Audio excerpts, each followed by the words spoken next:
My 27 male wife 26 female of 7 years together for 10 cheated while I am deployed overseas. Backstory. We met overseas. In Japan, while I was stationed there at the time. She is Brazilian, originally from Brazil. She was 18 at the time and had a family visa under her dad. He is Japanese, which turned into a working visa. She started working and she had been in Japan for less than 2 years now. I come along. We start dating. Things get serious. It's my time to leave Japan. We start a fiancé visa together. I left to get stationed stateside. She follows 6 months later with a one-way ticket. We get married within 90 days. We didn't have a big wedding because it was unfair that her family and friends wouldn't be able to be present. Fast forward a few years later, we have our son. He's 4 now. She's almost fluent in English. Our marriage was awesome. Never fought. We never raised our voices. Things never got crazy. We were so happily married. Sex was great. Everything.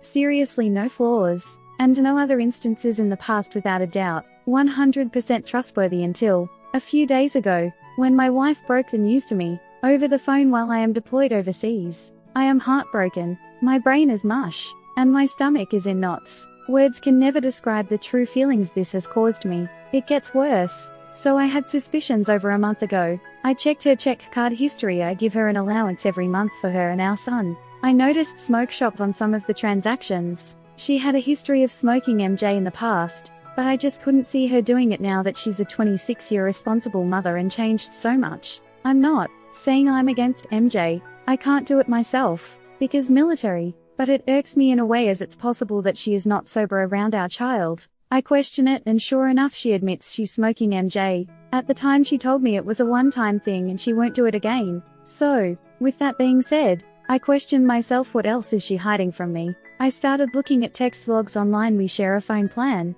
I see one number stick out more than the rest. More frequent per se. I get curious and call it. A guy answers. I immediately hang up. That got me feeling angry, disappointed and in disbelief. I thought about it for a while, a day or two. I finally get the courage to ask her about the number. This is all over the phone, by the way. I am still deployed during this time. So I call her and ask, who is this number? And I proceeded to recite the number to her. Right away she tells me it's her friend. Why? I say just a friend, because this number comes up a lot, more than it should have, and all times throughout the day and night. And is your friend a guy? She asked, can she read what the text say? I said maybe, but eventually I said no. Anyway, she gets mad right away of me accusing her of cheating, says some things and quickly hangs up. Okay, I check my email right after. We usually email to text each other. A few minutes later she's telling me it's her friend, let's call her Martha, and that she is the one texting this number and not to worry. She said she can block the number if I like. I said yeah, block it. So Martha is her friend that she grew up with and knew from her country. Flew to our house to help take care of our son while she works. Yes, she works a part-time job at a restaurant. This is the first deployment I have been on where she actually had a job.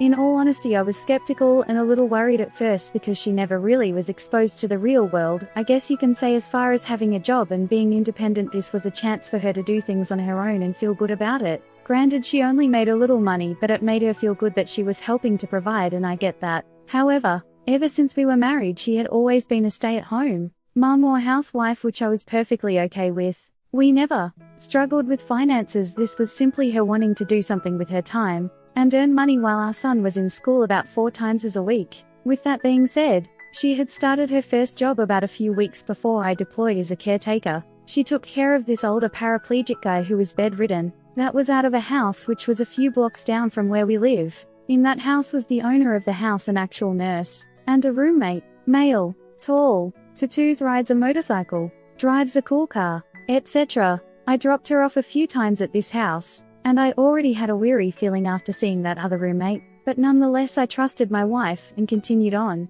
So I leave for deployment. It's about 2 months in, and she tells me she started working at a restaurant she likes better than the caretaker gig. I'm like, okay, cool. So she ends up quitting the first job and continues on at the restaurant. Okay, so go back to where I said Martha came to help, and when I originally accused her of talking with this guy, she blamed Martha. Well, I checked the logs again, and the text messages started just 1 week after I left for deployment. Martha didn't come until a month after I left, so she was basically texting this person before Martha was even there, but yet she tried to blame her. I kept this information too. myself because I wanted to confront her about it in person and was curious on what she had to say about it. I had an uneasy feeling the entire time up until the point where she actually told me then all the accusation I had came true.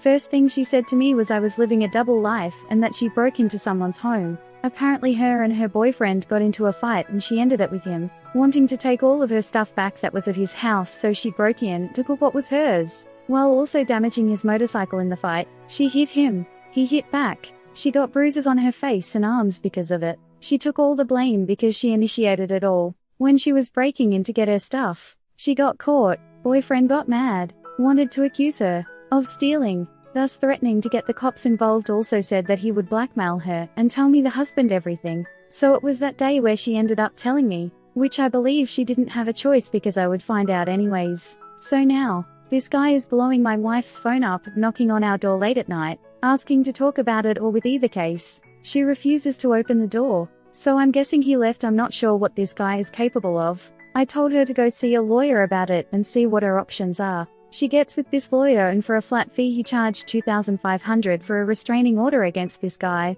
Also includes his representation at the trial in the future to determine the status of it. Also to see if she owes anything to him for the damage for the bike. Guess who paid for that? Me. And I only paid because I wanted her and my son safe. Most of her excuses are she told me she was going there to his place to smoke MJ and have a good time. It was her escape from feeling depressed, etc. Started as friends. He kissed her after a few months of hanging out. She didn't stop. They initiated sex and penetrated. Unprotected. She said no, not without a condom. Got flustered and left. That was the first encounter. The second time was another few weeks later and this time with a condom. And the third time another 3 weeks also with a condom. I had her get tested. Results are negative.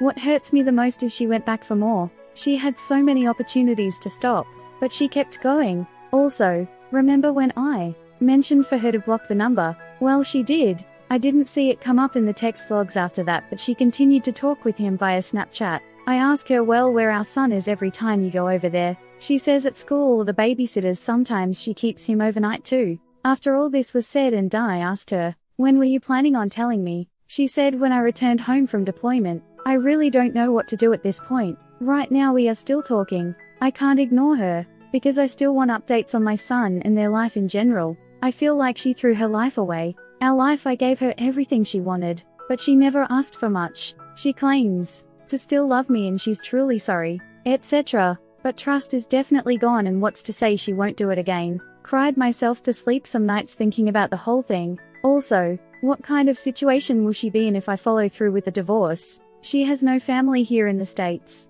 She has a few friends, but none of which I believe will let her live at their place. She is not a US citizen, and I'm not sure how long she can keep her green card permanent resident status if she's no longer married to me. I truly feel bad for her despite what she has done. She really is a good person and got carried away, way too far. I can forgive her as a person, but I will never forget what she did, nor will the feelings never be the same.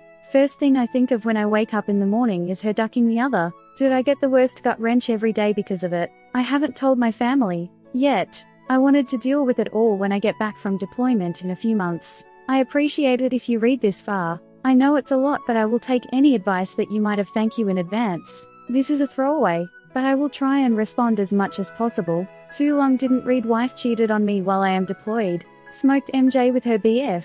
Got into fight. Broke into his house. And damaged his motorcycle. Got accused of stealing his stuff. But it was her stuff. Currently has restraining order against him. I paid $2,500 for it to keep her and my 4-year son safe. Trial is in a few weeks. Wow, dude, I am sorry to hear this. I really don't know what to tell you. Perhaps your son should go live with your parents for a while until you get back home. I can't imagine how hard this is, being so far away and not being able to deal with it. If you do decide to divorce, you should make sure you keep custody of your child and your ex can go back to where she came from.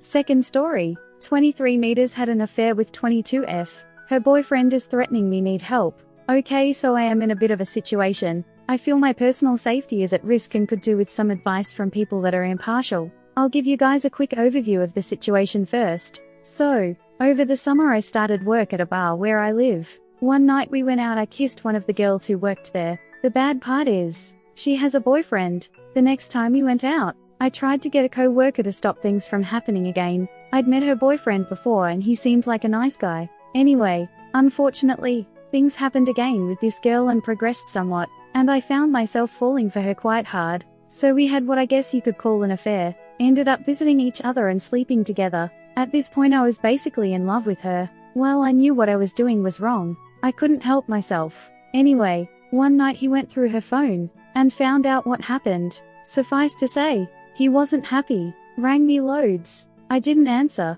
Then the threats started. He started saying he'd see me suffer, that I better be ready for him, that he had something planned for me, etc. I tried to reason with him but got nowhere. The threats continued. As I'd been attacked that summer, I was a bit more wary of physical threats, so I told him to stop, or I'd take it further. He sort of backed off then. Anyway, when he found out, the girl kind of stopped talking to me, but eventually we talked again. They'd decided to stay together, despite him knowing everything. I offered to quit the job so they could make it work. She declined, so I told her to suggest it to him. If he wanted me to, I'd quit. I told her to let me know. I heard nothing, so assumed everything was fine. Anyway, a few days ago, he got in touch saying cheers for quitting your job. I explained and the insults started up again. Then he started saying he'd see me over Christmas and stuff. So at this point, fed up, I got in touch with the police. They said he couldn't get done for threats as they weren't specific enough, but he could get done for harassment, as long as I stopped replying, and that they'd ring to tell him enough was enough. They did ring him. Apparently he denied it, then hung up. He then messaged me telling me impersonating a police officer was a crime. I ignored as I'd been told not to reply. Anyway, I spoke to my boss about quitting. He knows the situation, but he said that I wasn't going to quit basically. Apparently though, the guy visited my boss at work, saying he'd kill me if I saw him, and that I ruined his life. He seems to have forgiven his girlfriend despite the fact she'd cheated before with a different guy. Anyway, that's a very brief summary of the situation. Can give more info if needed. I know what I did was wrong, and I will be staying away from girls with boyfriends, regardless of my feelings for them. But I just want to know what you guys think I should do basically. I want to avoid a fight as I don't like fighting, and he's in the military and would get kicked out if he attacked me. As much as his threats are getting to me, I don't want to do anything else to make things worse for him. Thanks for reading this. I hope you guys can help. Get a restraining order by going to the police. Should be fairly easy. That being said, I got no sympathy for you and you probably deserve said beating. Everything about your story is made sound like you're some innocent victim. Sounds like your only remorse is in getting caught and fear of retribution. As far as I am concerned, you as culpable as the girl. Hit like if you enjoyed this video. Consider subscribing to our channel.